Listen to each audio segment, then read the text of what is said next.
Boas noites, benvidos á segunda parte do Divúlgate do 2024. Con todos vos, Jacobo Álvarez.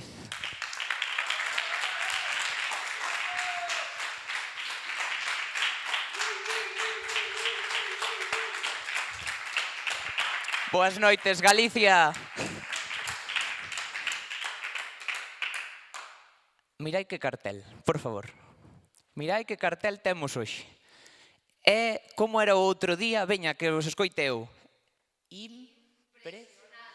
Impresionante foi o outro día e hoxe será... Pois non. Hoxe vai ser espectacular. Tamén 3 sílabas, espectacular. Aí está. Vamos comenzar esta noite con unha charla que ven dunha terra de encaixe de bolillos. Unha terra que ten moita paciencia, e ten tanta paciencia que ten flora endémica. Vannos falar dun arbusto. Con todos vos, dende a terra de Lemos, Adrián Casanova.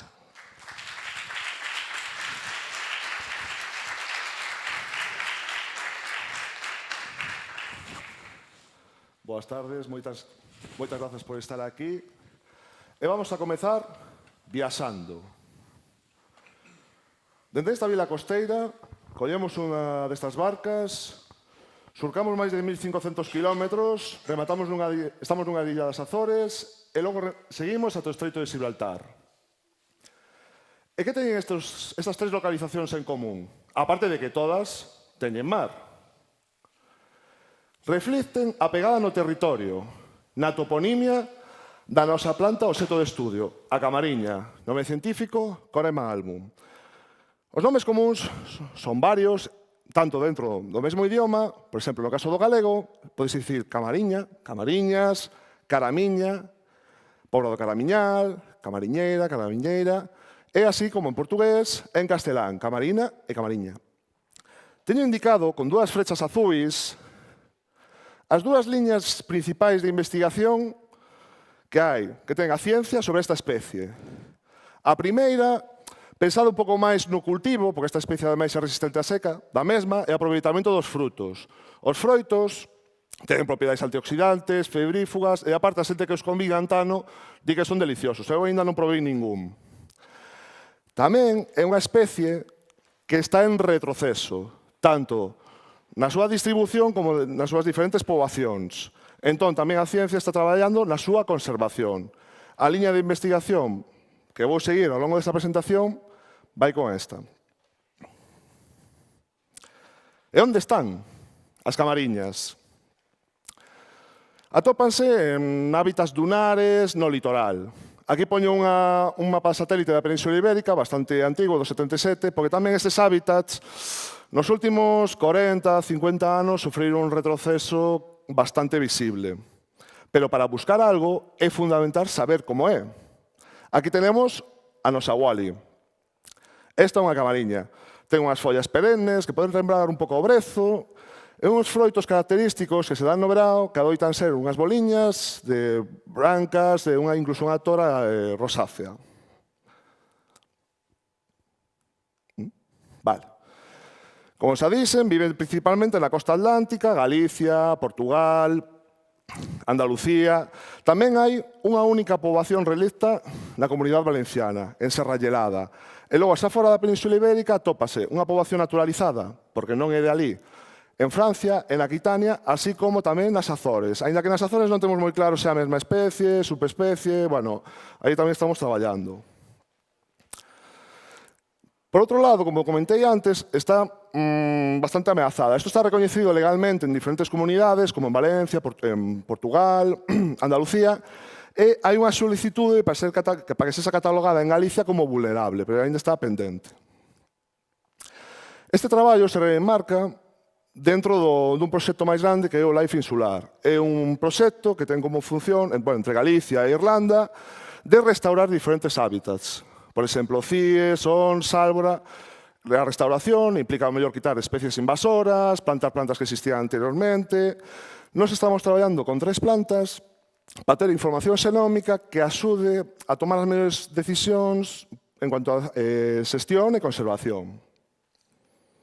E como se fai un pouco todo isto? Bueno, falei antes de que era un traballo xenómico, entón necesitamos ADN, pero o primeiro que necesitamos son mostras.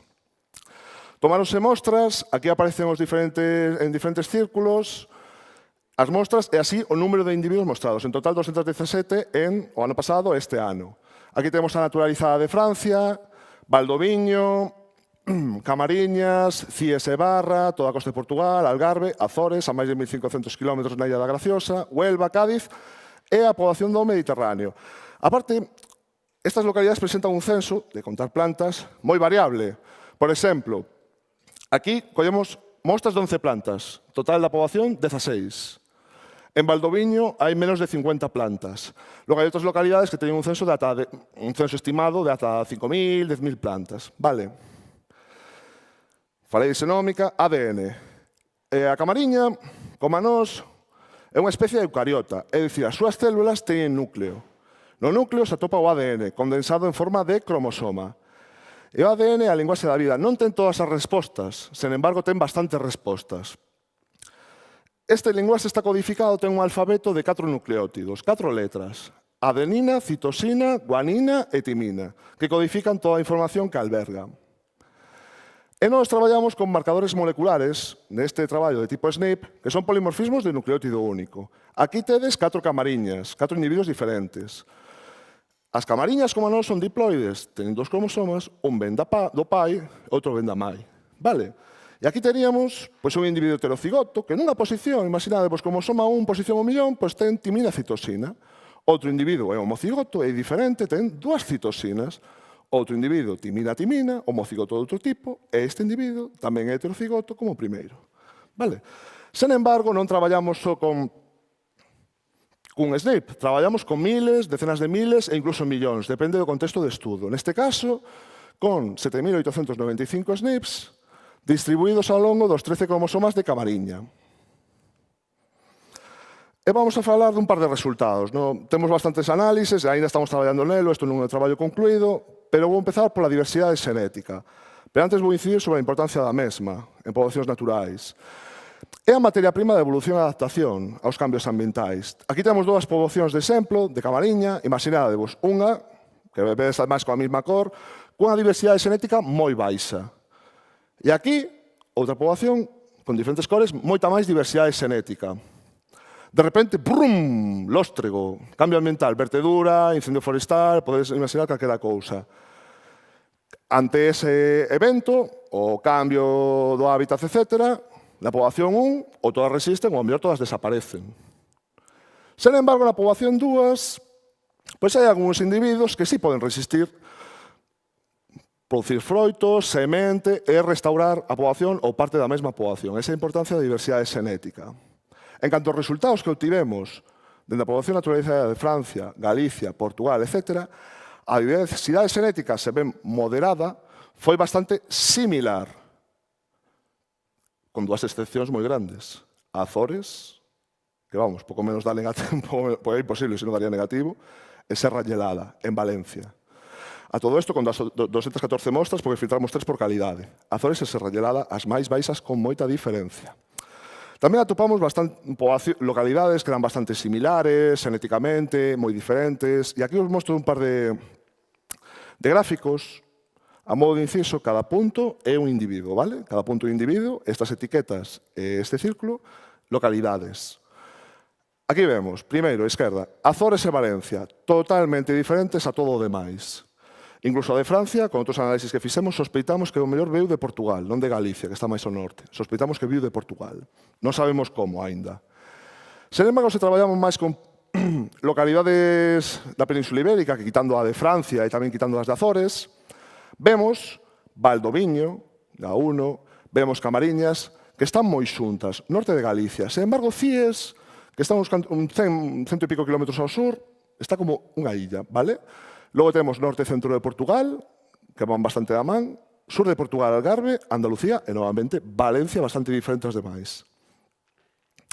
E claro, hai que tomar decisións en base a estes resultados. Bueno, a tomaríamos con moito máis resultados. Pero imaginadevos que a poboación de Valdoviño, que ten menos de 50 plantas, desaparece por a degradación do hábitat.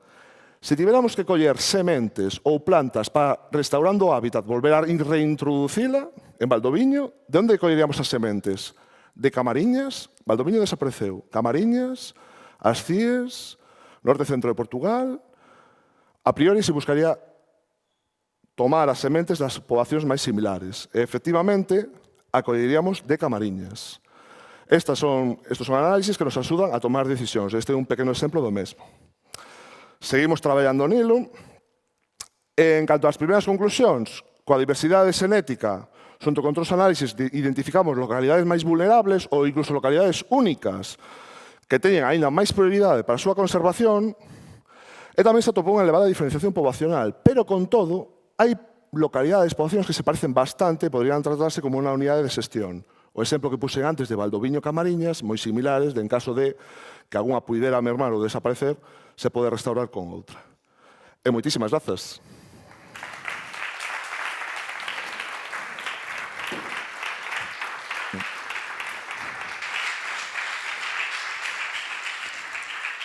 Moitísimas gracias, Adrián. Unha planta. Canta información dá unha planta pequeniña. Hoxe vamos ter varias especies que poden estar amenazadas. Comezamos por esta, pola Camariñas. Vimos que hai moita diversidade. Por qué? Porque non teñen carreteras, non se conocen estas plantas, entón por eso están tan separadas. Gracias ao seguinte ponente que está desarrollando unha linguaxe para realizar, pois, como vemos aí, infraestructuras lineais que eu penso que poden ser carreteras, a ver se nos axuda a conectarnos, se non, habémonos separar moito de Santiago, Lugo con Santiago. Por favor, démoslle un grandísimo aplauso para Pedro.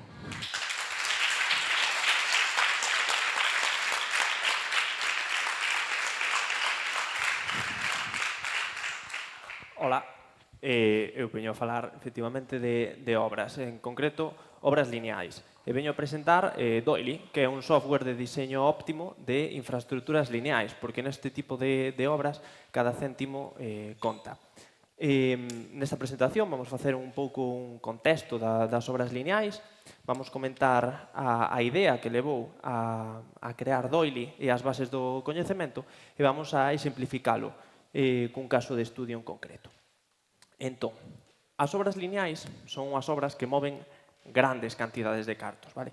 Por poñer un exemplo, nos presupostos xerais do Estado do 2023, en torno a 5.000 millóns de euros. Que pasa? Que o porcentaxe dedicado ao deseño de todo este monte de cartos é moi pequeniño. E moitas veces, males diseños levan a sobrecostes enormes da infraestructura. Como se fai o diseño destas infraestructuras? Que basicamente son estradas e liñas de ferrocarril. Bueno, actualmente fanse a mao. É unha tarefa moi laboriosa, que leva semanas encontrar un bo trazado, lento, moi custoso en canto a recursos, porque hai que pagar nóminas de xente facendo aí hipótesis, e moitas veces non se sabe se os trazados son bons ou se son malos. Entón, nace aquí unha idea, desarrollar unha metodoloxía que consiga facer miles e miles de trazados dunha forma moi rápida, moi sencilla, barata e que sexan óptimos, é dicir, que digamos, este trazado é bon, teñamos a certeza de decir é bon.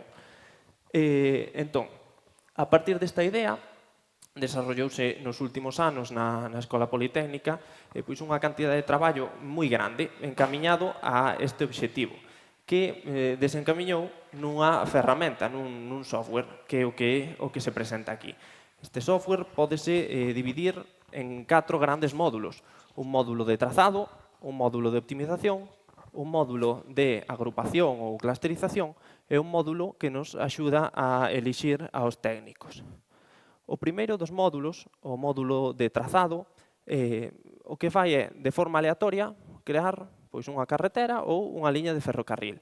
Este proceso repítese miles e miles de veces ata barrer toda o caso de estudio. Aquí vese 30, 35 trazados e aquí miles e miles. Que pasa? Que estes trazados non son bons, xeráronse aleatoriamente.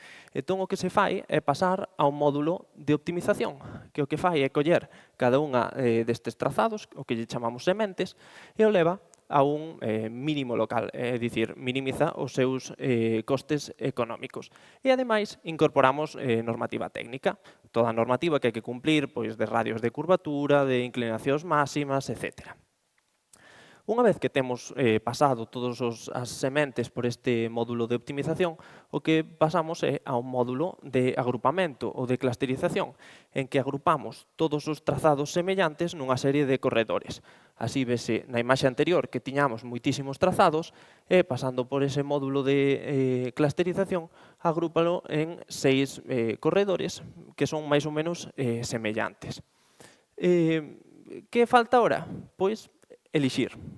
E non é viable ir mirando un a un miles e miles de trazados.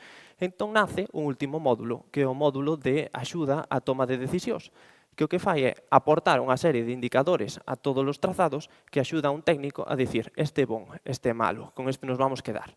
Que ten ese módulo? Análisis de tempo de recorridos e estrategia de condución en ferrocarriles, un estudio da bondade dos trazados de estradas, por exemplo, canto maiores os radios, millor, etc. Tamén podense incorporar distancias a puntos de interés, como acceso a un hospital, a un polígono industrial, etc. Entón, ahora que xa se comentou un pouco que era a base, vamos ver un exemplo de aplicación. Pídesenos facer unha variante dunha carretera convencional, un bypass, para que non pase por un núcleo urbano. Neste caso, preséntase un bypass á área urbana de Meira. Pídese, ademais, que seña unha carretera C80, que é unha C80, unha carretera convencional de 80 km por hora de velocidade de proxecto. E, ademais, pídese, evidentemente, que se respeten unha serie de elementos de cartografía, como poden ser elementos patrimoniais, núcleos urbanos, núcleos rurais, etc. Entón, partimos de aí. Con toda esa información, construímos nun GIS o que é toda a nosa información de interese. Vese aquí abaixo o núcleo urbano, polígonos industriais, núcleos rurais, unha zona protegida por patrimonio, un parque aí o de Fumiñá, etc. Unha vez que temos toda a cartografía, mandamos a noso programa. Como mandamos? Bueno, pois facendo o que vamos ver aquí neste vídeo. Temos esta interfaz, entón, como en todos os proxectos de ingeniería e todos os softwares deste tipo, comezamos definindo unha carpeta no que vamos almacenar os nosos datos. Unha vez que seleccionamos a nosa carpeta, seleccionamos o tipo de infraestructura. Podía ser ferrocarril ou carretera, neste caso unha carretera convencional. Collemos datos, neste caso, no vídeo que fixen, son os datos estándar para ir máis rápido. Temos punto inicial, punto final, que podemos chegar a unha recta, podemos chegar a un punto, número de curvas, se queremos usar a normativa técnica, en ese caso con que velocidade de proxecto, todos os parámetros de interés.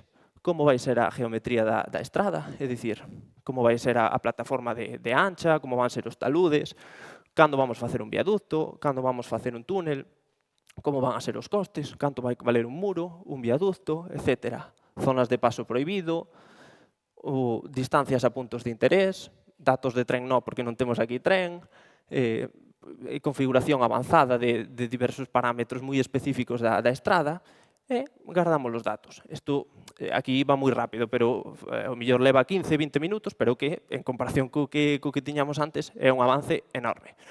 Entón, unha vez que temos cargado todos os datos, mandamos ao programa a funcionar e nos devolve unhos arquivos que volvemos a cargar no anterior de cartografía, no anterior programa de cartografía.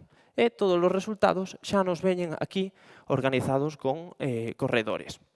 De novo, temos que elixir un bon. Entón, con ese módulo de axuda a toma de decisións, vamos pedirlle que nos seleccione o millor por cada un dos corredores. Entón, analízanse, neste caso particular, o coste da infraestructura e a bondade do trazado. Entón, interésanos que o coste seña o mínimo posible e a bondade, que é canto de bon é un trazado, que seña o máximo posible. Entón, axúdanos a escoller un por corredor e temos aquí 6 trazados. É dicir, pasamos de 3.200 ou 3.000 e poucos a 6. De novo, temos que escoller cal é o mellor. Volvémolo pasar por ese módulo e, ademais, analizamos a distancia ao polígono industrial, que é un punto de interese. Entón, cal é o noso mellor trazado? Bueno, pois neste caso é o número 2005. Como unha vez elixido, mandamos aí e sale este trazado, que xa ven dado con todo o detalle. É dicir, aquí non se ve moi ben, pero nesta imaxe sí. Xa se ve onde está a plataforma, onde está a excavación en azul, onde están os recheos en vermello, non se ve moi ben que hai en violeta a zona de expropiación, como fai un pequeno muriño para non tocar unha parcela do polígono industrial, etc. Entón, realmente moi completo. Cal é o futuro desta ferramenta? Bueno, pois actualmente, a futuro tamén, vais empregar nunha liña de alta velocidade en Colombia, nunha liña de ferrocarril en Marruecos, noutra liña de ferrocarril en Chile, etc. E cada vez van aparecendo máis proxectos nos que pode intervir esta ferramenta. Entón, realmente o futuro é agora. É mellor non esperar a que chegue o tren para ter Doyle. Moitas gracias pola vosa atención.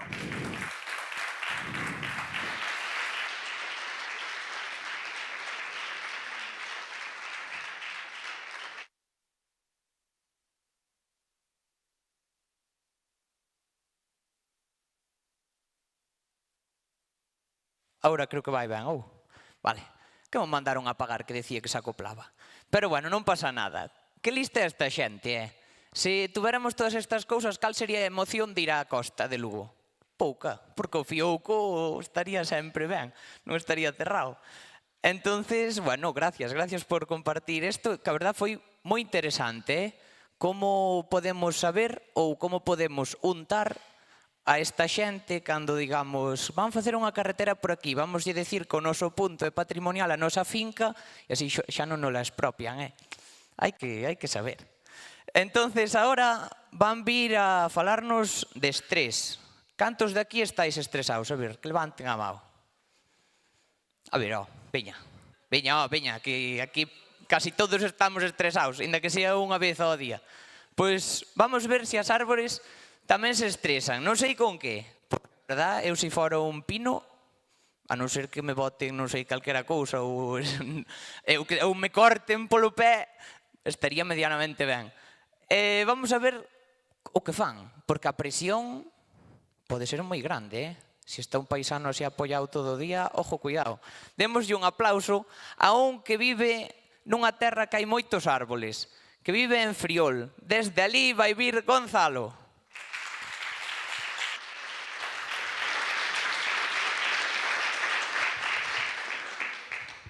Hola, boas noites, moitas gracias, Jacobo.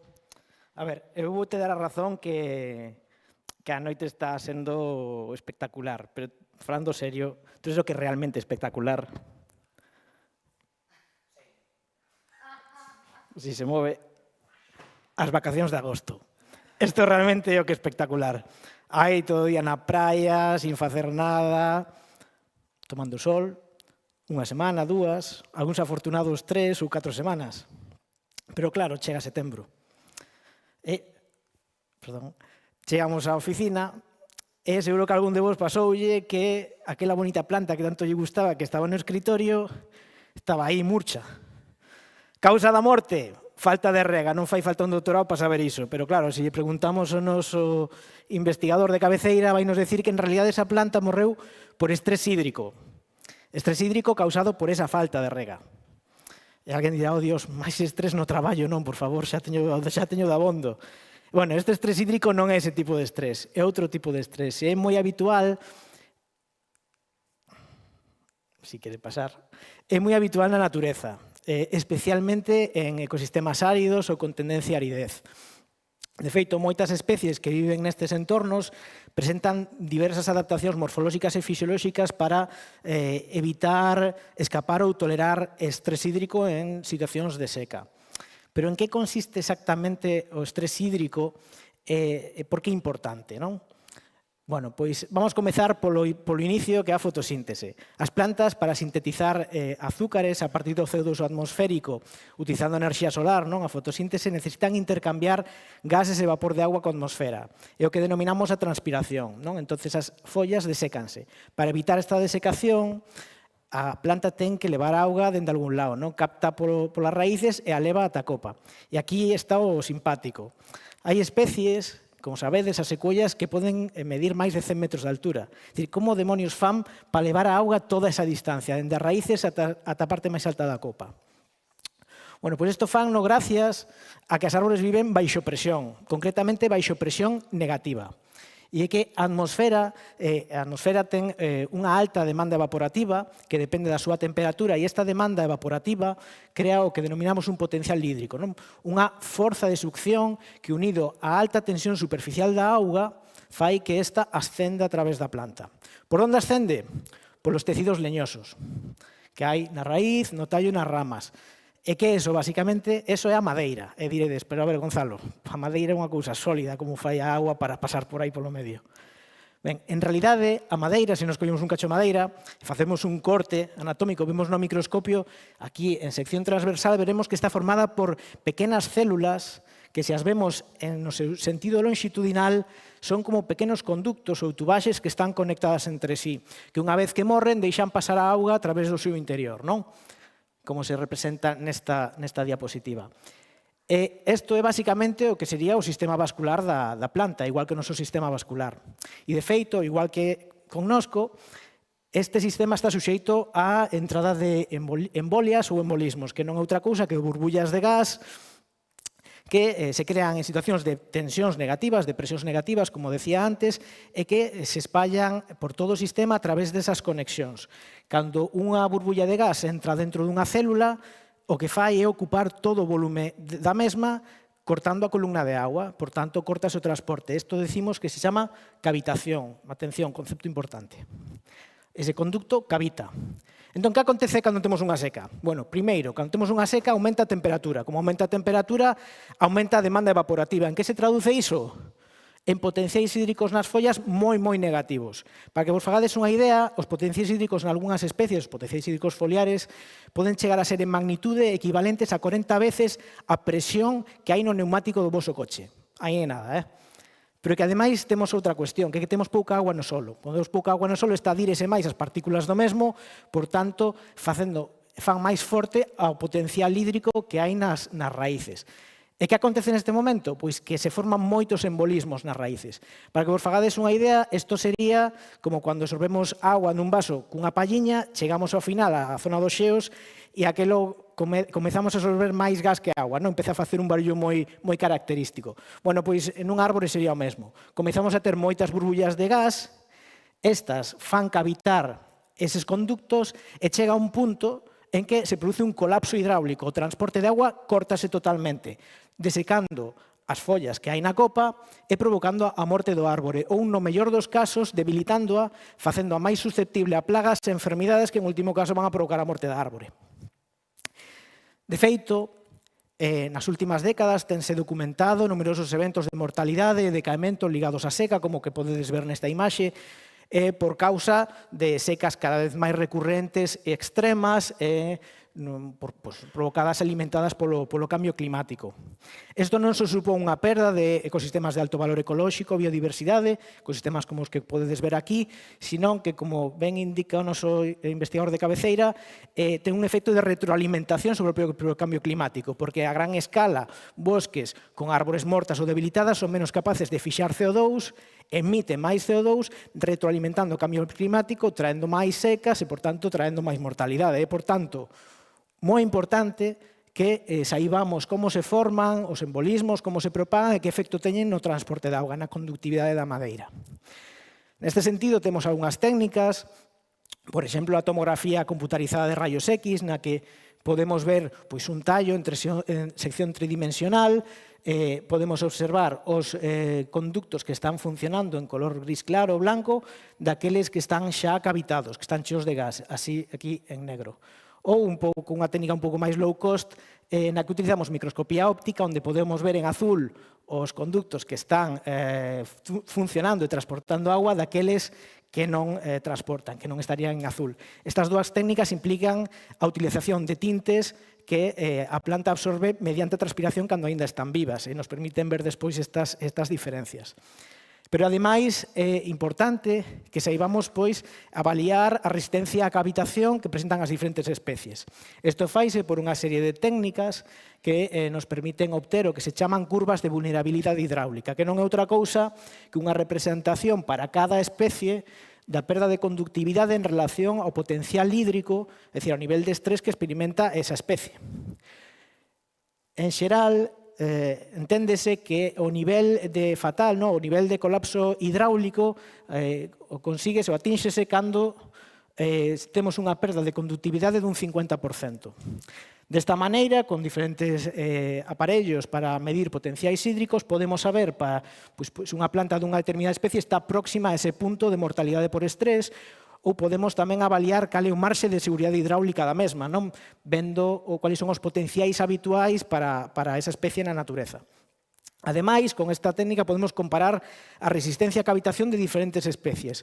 Aquí, por exemplo, teríamos unha especie en azul que é menos resistente e outra en lila que é máis resistente. Por que é máis resistente? Porque, como vedes, chega a ese nivel do 50%, ese nivel fatal, a potenciais hídricos máis negativos, é dicir, con un nivel de estrés maior. Un caso práctico desto sería, por exemplo, os xanebreiros e os piñeiros. Os juníperos e pinus, para os que saiban de plantas. Ben, naqueles ambientes onde cohabitan, tense observado que os piñeiros son máis vulnerables, tenden a morrer, ou son máis susceptibles de morrer en caso de secas extremas, ou secas moi severas, que os juníperos. Isto se ten relacionado co feito de que o juníperos é unha especie con marxes de seguridade hidráulicos maiores, é dicir, un menor risco hidráulico, un maior resistencia a cavitación que o piñeiro. Entón, con isto se ilustra bastante ben a importancia que ten comprender o que é a resistencia a cavitación para saber cal vai ser o nivel de afectación ou a vulnerabilidade dos nosos bosques actuais nas próximas décadas nun contexto de cambio climático, onde se prevén que vai haber secas máis severas e recurrentes. Entón, eu, espero que hoxe quedase suficientemente claro a importancia do estrés hídrico como factor clave de supervivencia, factor fundamental para a supervivencia das plantas. E que o poñades en práctica o próximo ano, que escollades unha planta máis resistente á cavitación cando vos vaiades nas vosas merecidísimas vacacións. E, se hai alguén que non o colleu, mira, que opte por unha planta de plástico, porque, bonitas non son, pero morrer tampouco morren. Moitas gracias.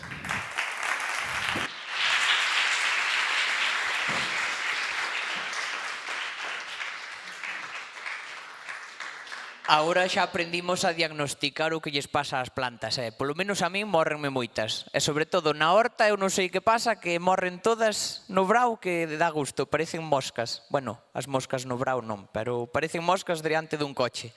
Agora vannos vir falar de un tratamento, non? Primeiro eu que son veterinario, primeiro nos traen o paciente, diagnosticámolo, tratámolo, pero a veces as cousas non van tan ben como esperaríamos, non?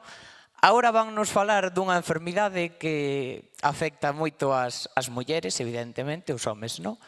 Que é o cancro de ovario.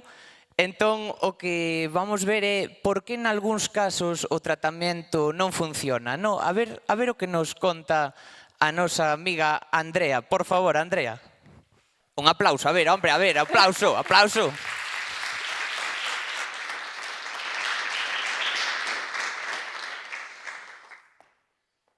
Bueno, boas noites. Gracias por estar aquí e gracias ao comité pola organización deste evento tan bonito. Nada, eu veño vos a falar sobre cancro de ovario e porque algúns tratamentos deixan de funcionar, así que, comecemos polo básico, o máis básico de todo. Todos falamos de cancro habitualmente, desgraciadamente é unha enfermidade bastante común, non?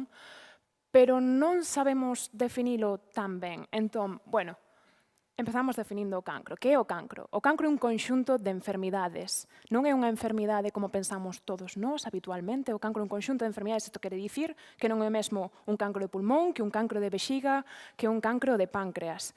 Por qué? Bueno, estamos falando de órganos diferentes e, polo tanto, a pesar de que é moi similar na súa base, é unha división descontrolada das células, a enfermidade non é igual, non se trata igual e non ten o mesmo comportamento no paciente, non?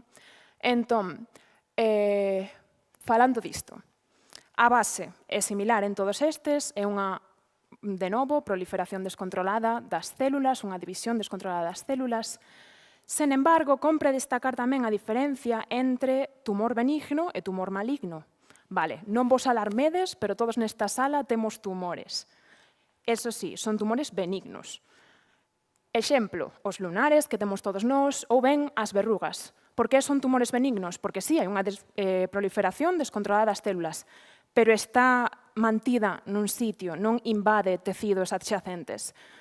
Imaginade que tedes un vecino que é moi molesto, pero se queda aí na súa parcela. É molesto, pero queda aí. Pero agora, se o vecino sae da súa parcela e entra a nosa casa, aí xa estamos falando de outro problema. Eso sería un tumor maligno, cando existe invasión, non? Por eso está ben revisar cando estas cousas empezan a facerse un pouco máis grandes, non? Que vamos todos ao médico, quítanolo e analizan. Bueno, entón, cancro, tumor maligno, unha proliferación descontrolada das células que, ademais, é invasivo. Vale. Esta é a típica pregunta que sempre me fan nestas charlas, así que xa puxen a diapositiva. Como previmos isto? Para empezar, tamén, unha aclaración. Todos nós, desgraciadamente, temos papeletas para desenvolver esta enfermidade. Iso sí, isto é como unha lotería para que vos entendades. Podes gañar máis boletos, comprar máis boletos ou menos. Entón, como previmos comprar máis boletos para que nos toque esta lotería? Pois, non é ningunha sorpresa, por favor, non fumedes. O tabaco ten máis de 50 sustancias canceríxenas, eso quere dicir que cada unha destas 50 pode causar cáncer por sí só, así que imaginade máis de 50. E, de feito, un 30% das mortes que se rexistran por cancro ven debido ao tabaco. Entón, obviamente, se non queredes papeletas, non fumedes, a miña recomendación. E o mesmo podemos dicir tamén do alcohol, non? Despois, outras que tamén coñecedes, manter unha dieta saudable, o exercicio regular, obviamente acudir ás revisións do médico, os sistemas de cribados que hai implantados en Galicia son importantes, é pola vosa saúde, así que recomendo vos sempre asistir. Protexernos tamén contra o sol, porque ao fin e ao cabo temos estes raios que poden causar danos no noso material xenético e tamén provocar cancro. E, por último, existen vacinas para previr a infección por certos virus que nos poden causar cancro. Isto non son vacinas para o cancro, senón para previr esta infección que pode desembocar nun cancro, non? Entón, bueno, estas son as miñas recomendacións. E agora, imos ao proxecto, non? Onde traballo eu, onde traballamos o noso equipo. Eu veño do Hospital Clínico de Santiago de Compostela, do CHUS, traballo no Instituto de Investigación Sanitaria e no Grupo de Investigación de Oncoloxía Médica Translacional. Entón, as liñas de traballo que desenvolvemos alí principalmente son estas tres que podes ver na pantalla. A primeira, puxen unha NASA, porque me pareceu moi visual, e de feito, por iso tamén leva o nome esta empresa que xurdou desta idea, non? A idea é, bueno, aplícase no cancro de cerebro, basicamente, cando se quitan os tumores, proliferación descontrolada das células, xa o sabíades, xa o sei. Cando se quita o tumor, poden quedar células residuais nesa cavidade, porque os cirurxáns simplemente ou non as ven ou non poden quitar tanto porque xa tocaría as zonas moi importantes para a funcionalidade do cerebro. Entón, a idea deste proxecto era poñer unha membrana recubrindo esa cavidade que pudese capturar como unha NASA as células tumorais. Simplemente se senten atraídas hacia esa membrana e quedan capturadas aí. Isto é unha das ideas, das liñas de traballo do grupo de investigación. A segunda é a biopsia líquida, que, por resumir dunha maneira fácil, imaginade que vades ao médico para mirar como tedes os niveles de ferro. E de paso, xa tamén na analítica de sangue, pois miran se tes algunha cousiña que poda desembocar nun futuro en algo maligno. Imaginade coller o cancro antes de que apareza incluso, algo premaligno. Ou ben métodos de diagnóstico. Hai moitas veces que non podes chegar ao tumor porque é difícil simplemente acceder a él nunha cirurxía. Pois con isto poderíamos saber que tipo de cancro é para mellorar o tratamento a hora de cando tes o paciente. Ou simplemente seguimento da enfermedade. Eu xa me curei dun cancro, estou ben, pero quero facerme analíticas de maneira regular para que, se en algún momento ocorre algo ou empeza a aparecer, desgraciadamente, poder pillalo tamén a tempo, non? E, por último, tamén temos esta liña de traballo na que estou traballando eu actualmente. E vamos a iso. Entón, cancro do ovario. Podedes ver aquí un aparello reproductor feminino, a parte interna.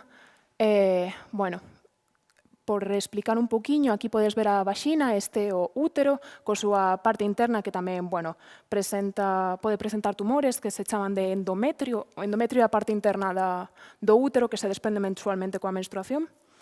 Pero eu me enfoco nos cancros de ovario. Vale. Entón, que tratamento ten para esta enfermidade? Principalmente cirurxía e quimioterapia. E cal é o problema no que se enfoca este proxecto?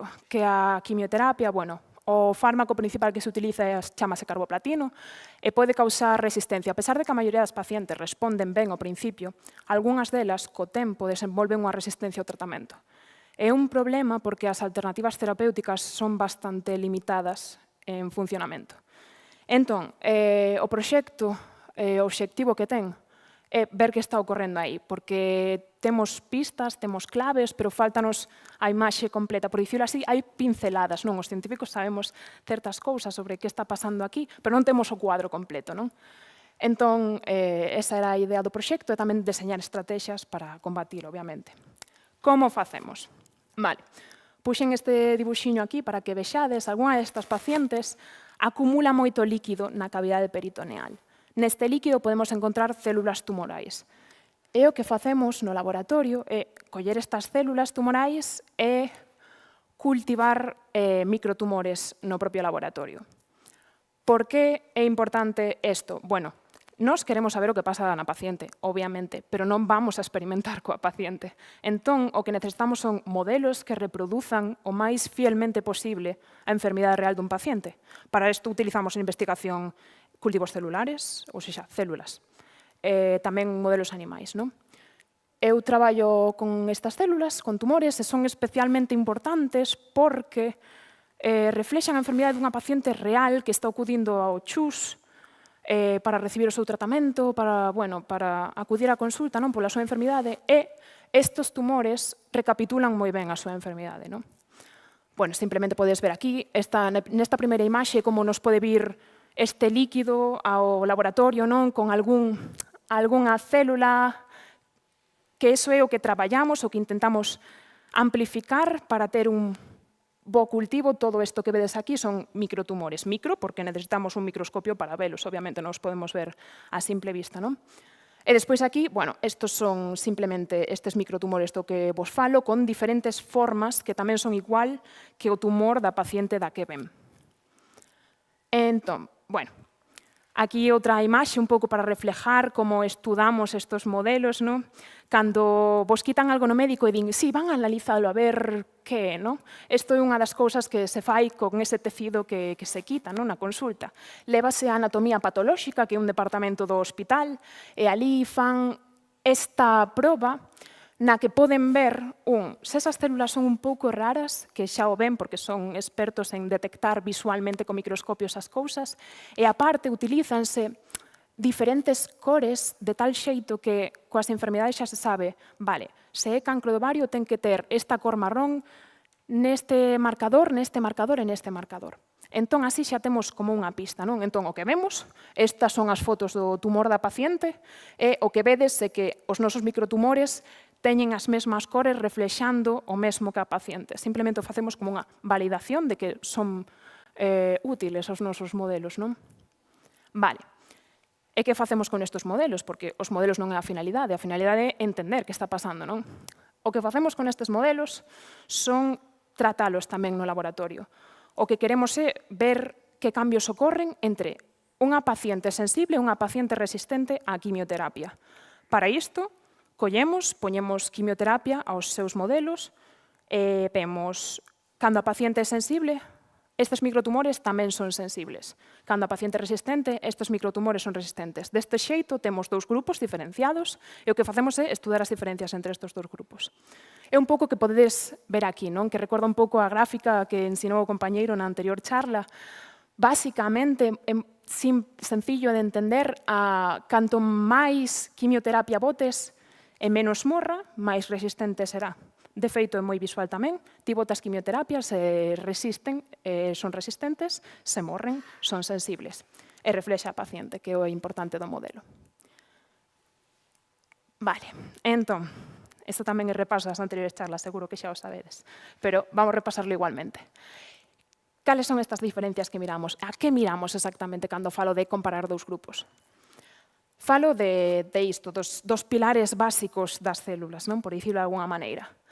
Temos o ADN, do que tamén que é unha palabra que está moi en boca de todos, non? O ADN. Poderíamos consideralo como o manual que temos todos nós para que a célula funcione, non? As instruccións. Tamén nos fixamos no ARN, que poderíamos consideralo como a fotocopia, non? Destas instruccións, e nos fixamos tamén nas proteínas. Estos son todos os componentes que miramos entre estes dous grupos para ver as diferencias na adquisición de resistencia a quimioterapia. Vale. Entón, xa sei que isto parece moi, pero imos pouco a pouco. Resultados. Que ocorre? Que está pasando aí? Por que adquiren resistencia a quimioterapia? Vale. Unha das cousas, bueno, isto é un conxunto de axazgos científicos que xa estaban previos á nosa investigación e nós tamén complementamos un pouquiño e validamos esos hallazgos, non? Un deles podría ser que estas drogas non poden entrar á célula simplemente porque os transportadores que meten a quimioterapia dentro da célula se bloquean. A célula tumoral bloquea estes transportadores e non poden entrar. Ou ben, sí que entran na célula, pero a célula tumoral desenvolveu un sistema en que o secuestra, que da parte non nos pode facer dano. Outros mecanismos podrían ser, vale, sí, fainos dano, pero nós aprendemos a vivir con ese dano. Entón, a célula sigue proliferando a pesar do dano que recibiu por esa quimioterapia, non? Bueno, todos estes mecanismos forman parte desta resistencia, non? En conxunto. Entón, que podemos facer nós para isto? Porque este tamén é un dos obxectivos do proxecto, non só identificar os mecanismos de resistencia, senón como nos defendemos, non? Entón, as dúas estrategias que se propoñen neste proxecto, primeiro, recordades o manual do que vos falaba antes, do ADN, se as instruccións están nunha desas páxinas de ese manual e quitamos as instruccións para ser resistentes, as células volven a ser sensibles. Pois isto é o que queremos facer con algúns experimentos no laboratorio, simplemente bloquear esa información, cortala cunhas tixeiras o ADN para ver se así as células poden volver a ser sensibles. Esta é unha das estrategias. E despois a outra, bueno, isto é unha placa de cultivo, un nombre así un pouco técnico, pero cada un destes pocillos poderes poñemos os microtumores e simplemente probamos milleiros e milleiros de fármacos que xa están coñecidos, descritos e se usan, pero queremos ver se teñen efecto nestes modelos que son resistentes. Entón, é moi visual porque, por exemplo, estes puntiños azules que vedes aquí significa a morte, non? Mentres que nos puntiños rosas significa que non fixo ningún efecto, non? Isto é coñecido como cribado de fármaco, é o que fan as grandes farmas, non? Pero nós centrámonos en concreto neste problema. E estas son as dúas estrategias que estamos traballando agora mesmo. E nada, bueno, moitas gracias pola vosa atención.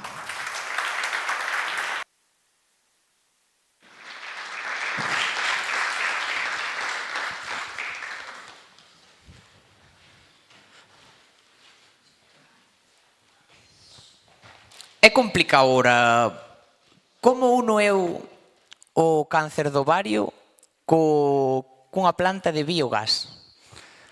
Pois eu como veterinario vou no unir porque hai un animal que nos tratamos que ten muchísimo cáncer de ovario, que non sei se algún veterinario da sala o sabe, pero sí que o sabe.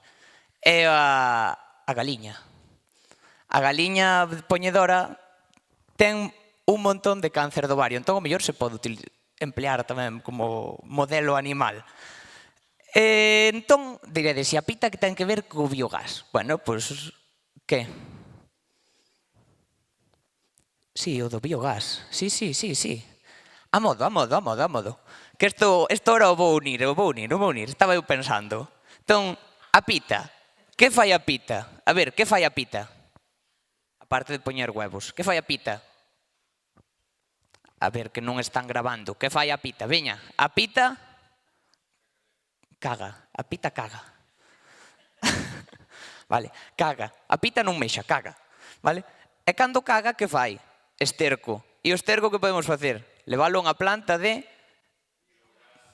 Exacto, se non o botamos na horta. Entón vamos a ver como nos contan desde Jaén o que fan... Bueno, non sei se o faz aquí o alí en Jaén, falo aquí ou lo haces aquí. Lo que hacen con nuestras gallinas y nuestro material compostable en biogás. Con todos vostedes, que non vexo quen, perdón. Venga, máis alto.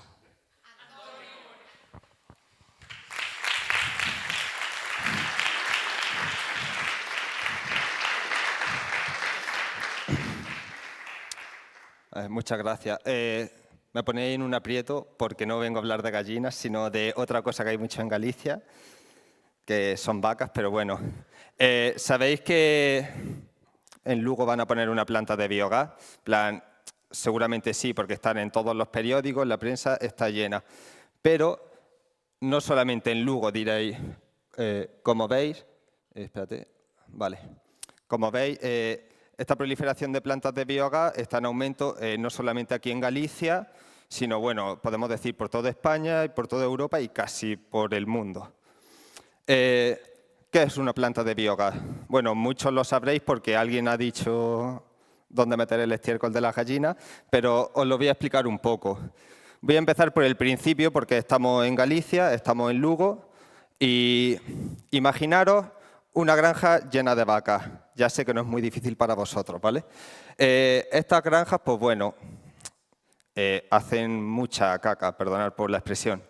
Y este estiércol o esta caca de vaca supone muchos problemas de contaminación a nivel de gases de efecto invernadero y sabéis que bueno, esto se aplica al campo tal cual y genera otra serie de problemas. Entonces, en base a esto, surge la idea de la planta de biogás. La planta de biogás funciona un poco como funciona nuestro sistema digestivo. Tú le metes comida, en este caso estiércol de vaca, y por un proceso de degradación de la materia orgánica o del alimento se producen dos cosas. Biogás, que es el equivalente a lo que nuestro sistema digestivo son los pedos, y un digestato, que es como, bueno, la mierda. Claro, una planta de biogás, diréis, no es exactamente como un estómago, estilo, joder, un estómago tiene muchas cosas, tiene movimientos, tiene muchos temas. Aquí lo que tenemos son una serie de bacterias que degradan casi cualquier tipo de materia orgánica en ausencia de oxígeno. Vale, yo creo que todo el mundo sabe lo que es el biogás, ¿no? Biogás es sinónimo de metano y el metano es calefacción y electricidad. En parte por eso hay tanto interés por este tipo de plantas de biogás, ¿no? Pero, ¿qué es el digestato? El digestato, la gente que se dedica a poner plantas de biogás te lo venden como un fertilizante muy bueno. ¿Pero realmente lo es? Pues bueno, vamos a analizarlo. El estándar que se utiliza para los fertilizantes, todo el que lo haya comprado alguna vez sabe que es el NPK, que hace referencia a nitrógeno, fósforo y potasio. Pues cogemos estiércol o purín de vaca, hacemos digestión anaerobia y después de 30 o 40 días lo que sale, el digestato, lo analizamos y ¿qué descubrimos? Está muy bien de nitrógeno, está muy bien de potasio, pero le falta fósforo. ¿Qué problemática? ¿Esto es un mal fertilizante? Bueno, per se no, porque bueno, tiene materia orgánica, tiene nitrógeno, tiene potasio, pero tú dile a un agricultor que tiene que botar digestato y luego tiene que comprar fertilizante mineral con fósforo y echarlo por encima. Es decir, dile que trabaje 2 veces. Esto por sí solo no se sostiene. Entonces, hemos hablado de que aquí en Galicia hay muchas vacas, pero ¿por qué hay vacas? Bueno, principalmente hay dos industrias muy grandes aquí, la industria lechera y la industria cárnica. Estas dos industrias generan residuos desde que entra, por ejemplo, en la industria lechera, desde que entra un camión cisterna con leche hasta que sale el envase de leche o el queso o lo que se genere, pues tratamientos, pretratamientos, lavados de camiones, todo eso son residuos. Y la industria cárnica un poco parecido.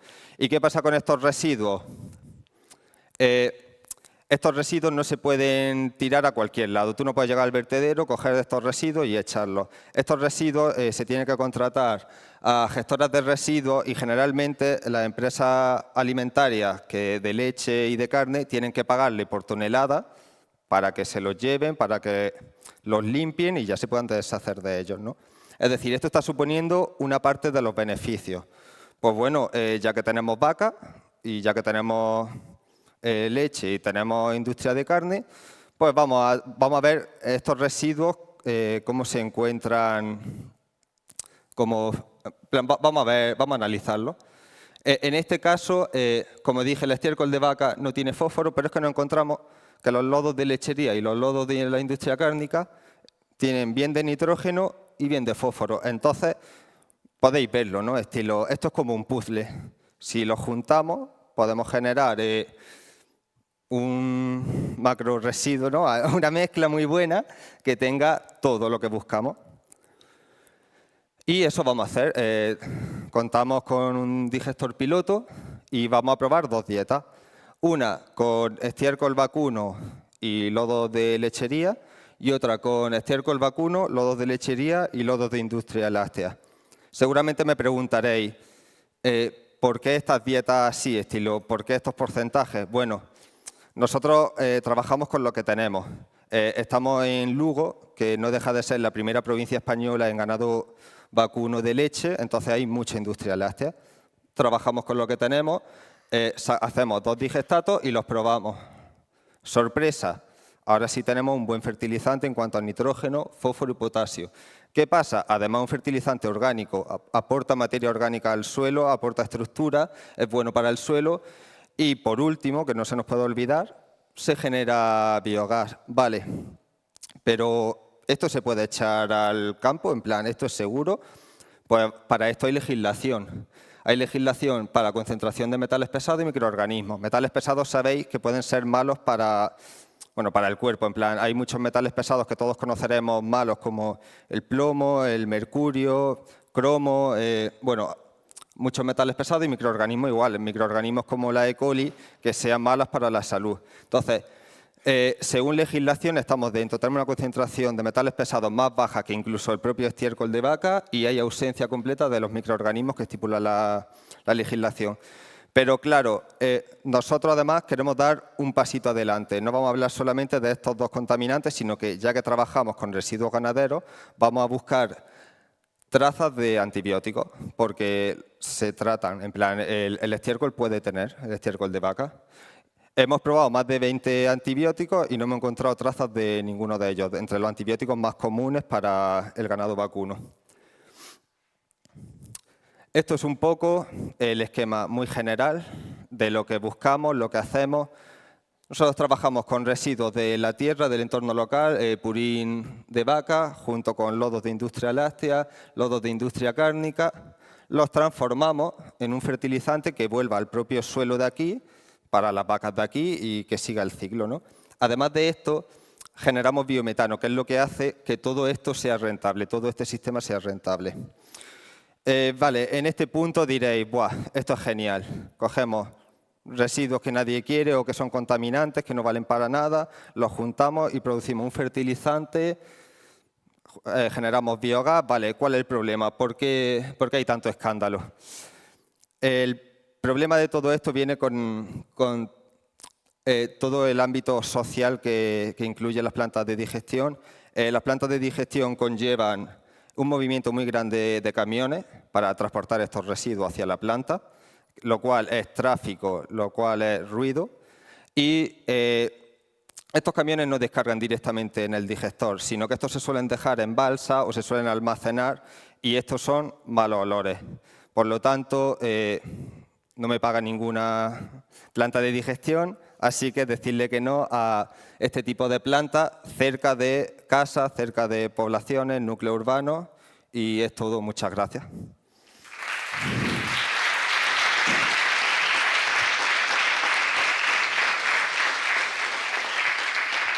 Bueno, ahora eu creo que o teño máis fácil para unir esta anterior e algunha por aí. Cal era o animal que tiña máis cáncer de ovario? A galiña. Moi ben. Cantas especies autóctonas de vacas ten Galicia? Bueno, razas. Cuántas? Perfectamente. 6. Aí está. Das cales unha está en fomento e as outras en peligro de extinción, vale? Un dato así random. En peligro de extinción, quen estaba que nos falaron hoxe? A camariña, a camariña. Moi bien, a camariña estaba en peligro de extinción. Cantas razas de galiña gallegas están en peligro de extinción e existen? Moi ben, solo está recoñecida a de Mos. Hoxe vimos a ver se podemos dar un paso máis e recoñecemos a súa prima, que é a galiña que pon ali, como se chama? Galiña piñeira, que creo que está no Concello de Arzúa, é onde recolleron os primeiros exemplares, ou por esa zona, non? Pola zona de Santiago. Un compañeiro noso, un veterinario, fai moitos anos, están aí loitando, e nós, como asociación de investigación, de investigadores, vamos a darlle o noso apoio a unha raza de Mos, a unha raza de galiña, a galiña piñeira, con todos vos, Nico.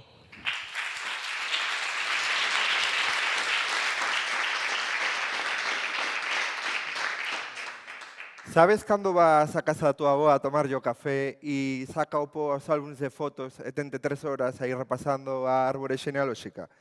Pois no Departamento de Produción Animal pasounos algo semellante, pero esta vez a culpable non era a nosa avoa, senón que era a Galpi, que é unha asociación que vela pola promoción, protección e conservación da galiña piñeira. A galiña piñeira, como decía Jacobo, é unha galiña que non está recoñecida oficialmente como raza 100% autóctona. E a asociación acudiu a nós para intentar acreditar a galiña. Para isto, consultamos co Ministerio de Agricultura, que é o encargado deste tipo de acreditacións, e pediunos 3 tipos de informes diferentes para conseguir que esta raza sexa autóctona. Un deles é o informe productivo, é dicir, saber pois, canto pesan as galiñas, como debo son os seus ovos, canto pesa un ovo de galiña piñeira. Por outro lado, un estudio xenético que diferencia esta galiña das galiñas que hai na contorna e poder así saber se é unha galiña diferenciada ou é simplemente unha variedade de outra. E, por último, un estudio histórico. E este estudio ten como fin saber se a galiña leva con nós toda a vida ou é unha creación moderna. Entón, eu vou centrar a charla de hoxe neste último punto, un estudio histórico, e imos ver unha morea de fotografías históricas que nos permitan saber se podemos identificar ou non a galiña no século pasado. Para isto temos que coñecer a galiña piñeira e esta daqui. A principal característica que ten a galiña é que parece que non ten cresta. Realmente sí que ten cresta, pero unha cresta moi pequena e que está moi pegada á cabeza. Por lo tanto, sobre todo nas femias, parece que non ten.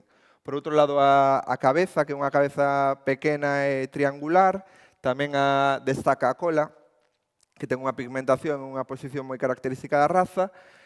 Tamén esas pintiñas negras que vedes na zoa do pescozo da galiña, que fan que ten un aspecto como de perdiz.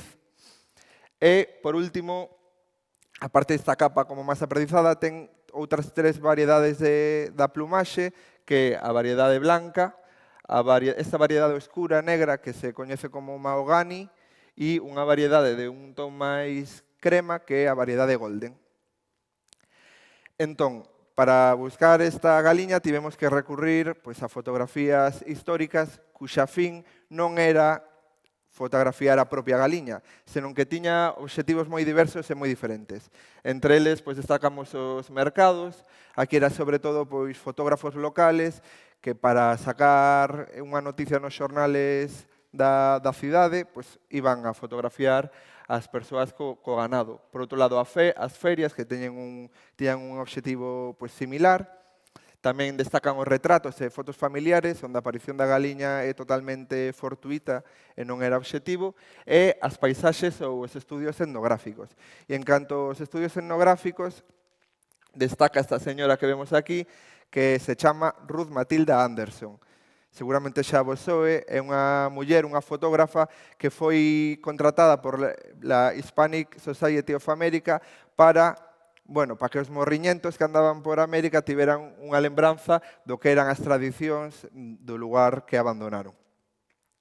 Entón, entre toda esta amalgama de fotografías, moitas das cales estaban en negativos sen revelar, tiñamos que ir buscando unha a unha o que parecía poder ser unha galiña, no caso de que a identificáramos, revelala, e unha vez revelada, ver se era a galiña piñeira. En moitos casos, pois eran outras galiñas que non coñecemos, eran pavos, eran patos, entón foi un traballo extenso, pero que deu os seus frutos. Imos empezar cunha fotografía de precisamente Ruth Matilda Anderson, onde entre toda esta mestura de galiñas que non podemos identificar, vemos un galo que, como vedes, non ten cresta, ten unha posición moi característica como impoñente e coa cola alta.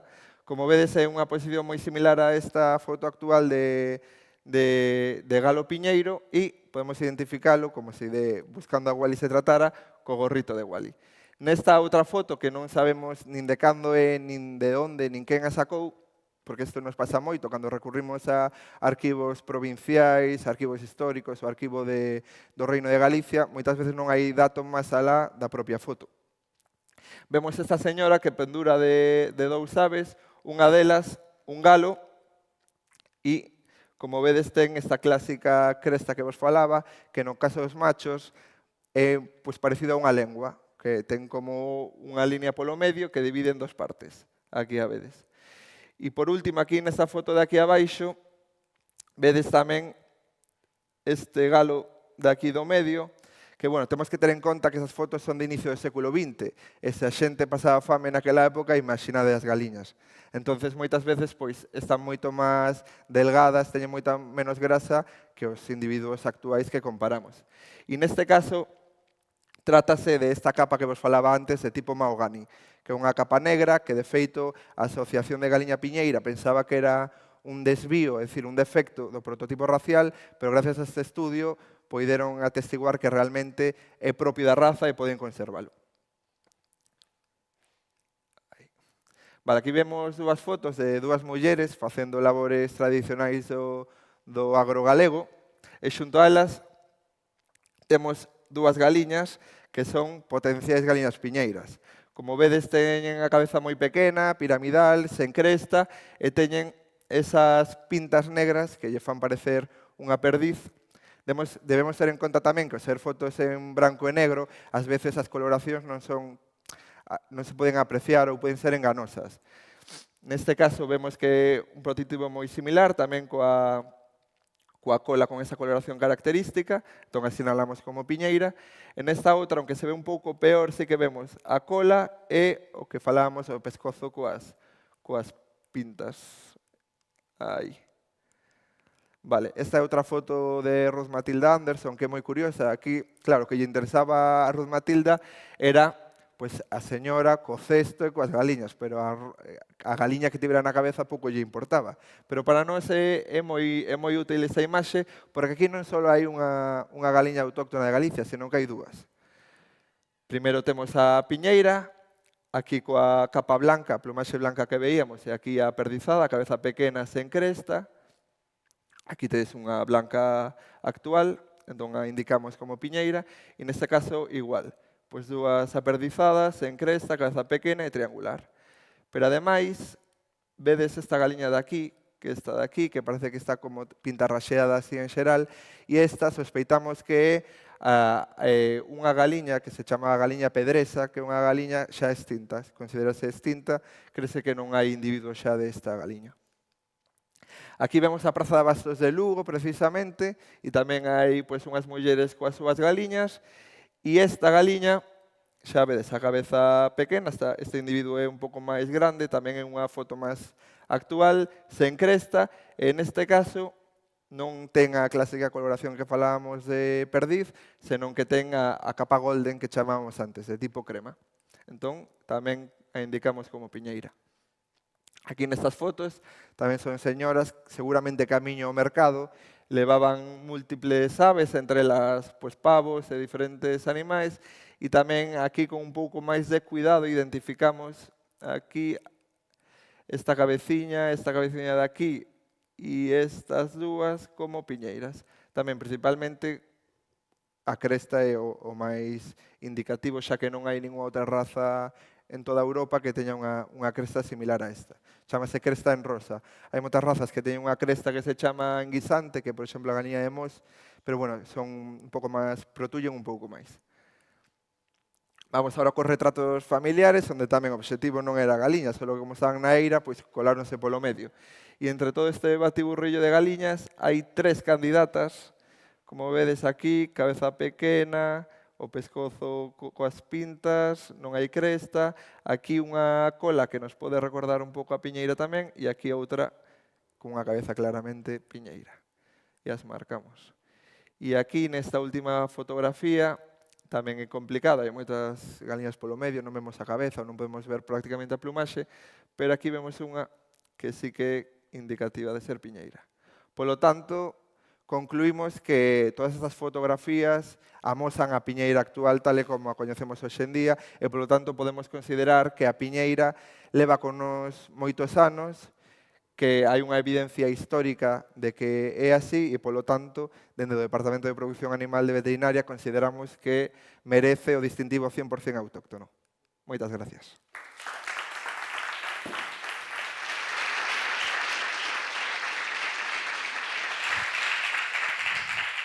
Nós, se hai que sumarse desde o de reproducción animal, tamén loitamos e decimos que tamén é raza autóctona, Si é todo por sumar. Pois agora creo que estamos chegando ao final. A verdad, foi un placer ter un público tan bon. Gracias, gracias. Espero que vos tuvera gustado esta segunda sesión. A primeira encantou vos, seino, a min tamén. Esta segunda foi... Como era hoxe? Espectacular. Non todo sabes. A ver, que por ali atrás eu non vou en nada. Veña rápido, a ver, fuerte. Claro, hombre, claro. Así é como foi. Así que nada, esperamos que tuverais aprendido moito de cáncer do ovario, de diagnosticar por que nos morren as plantas, de unha planta que está ali no litoral, a Camariña, de defender as nosas razas, de facer autovías, de un montón de cousas hoxe e o outro día, pois que non estuvestes, que moi mal, pero tamén aprendimos dunha amenaza oculta, as vacas, aprendimos de pan, aprendimos de como os Simpson predicen cousas, non? Aprendimos un montón de cousas. A ver se pro ano que ven, desde esta asociación, intentarémolo, a ver se logramos ter outra vez apoios, algún máis, algún apoio máis forte, para poder realizar outra vez estas dúas xornadas que son... espectaculares. Aí está. Entonces, nada, esperamos que vos teña gustado. Non sei se a Presi quere decir algo ou non. A Presi quere decir algo? Non. Bueno, pois agora non, xa se acabou. Entonces, o que vamos facer vai ser darlles un aplauso a toda esta xente e os organizadores, por favor.